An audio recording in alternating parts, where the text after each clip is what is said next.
In today's video, I'm going to teach you how to create products on HubSpot and set up a workflow automation to streamline your business operations. If you're new to HubSpot, fear not.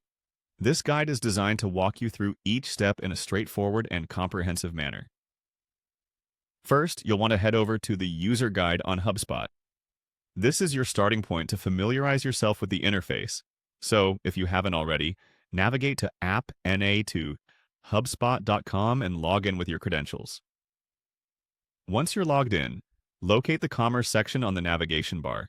Clicking here will direct you to the area where you can manage your products and commercial operations. Next, locate the Products option within the Commerce section. By selecting this, you'll enter the Product Management area, which is where you'll create and customize your product listings. You're almost there. Just one more click before you can begin creating your new product. Look for the Create Product button. It should be prominently displayed. Once you click this, you'll open a new window where you can enter detailed information about the product you envision. Now it's time to personalize your product information. Begin by clicking on Name, where you'll fill in the exact name of the product. Make it clear and concise so that it's easily recognizable. Following this, click on SKU.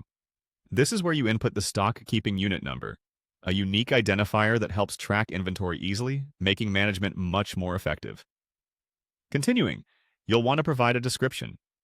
Click on the Description field to give potential customers insightful and compelling details about your product. This is your chance to shine. Be creative while ensuring that all critical information is available. Next, it's crucial to set the billing frequency. Simply click on that field and choose the appropriate billing cycle frequency, whether it's monthly, yearly, or any custom term you wish to set. Following the billing frequency, you'll want to define the term.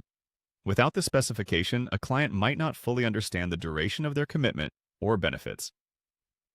Click on the Term section to make these details explicit. The final customization to consider here is the product type. By clicking on Product Type, you'll categorize your product correctly, which can help in understanding where it fits within your offerings and aid in marketing strategies.